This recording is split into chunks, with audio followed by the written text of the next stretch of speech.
Good medical morning. This is Watson from World's Greatest Medical, and today we're going to look at back acne, or backne if you prefer. While you check out some examples of back pimples, let me remind you to check out my main page, World's Greatest Medical. There's a link in the description below.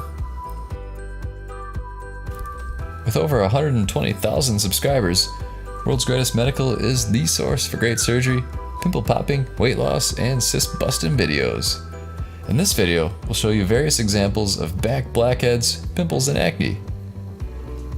According to everydayhealth.com, your face isn't the only place where acne can appear. It can affect any body part that has oil-secreting glands or hair follicles, including your back, chest, and shoulders.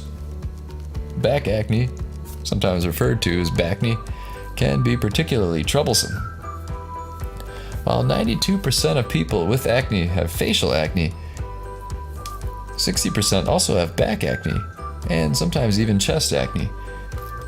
Having acne on your back and or chest is a sign that your acne is more likely to be severe.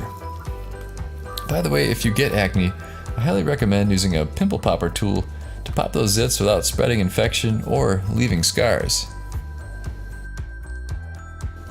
I'll put a link to my favorite kit below, and don't be fooled by cheap knockoffs that use the duplicate pictures on Amazon. This kit is the real deal.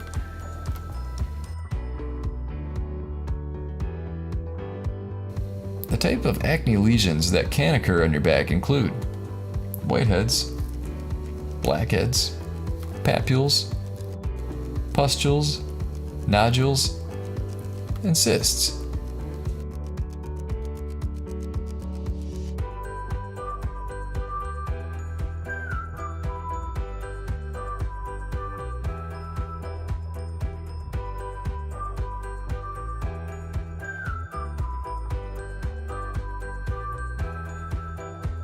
You can't always treat back acne, but avoiding certain medications and creams can make a difference. Hormones also play a major role in this condition.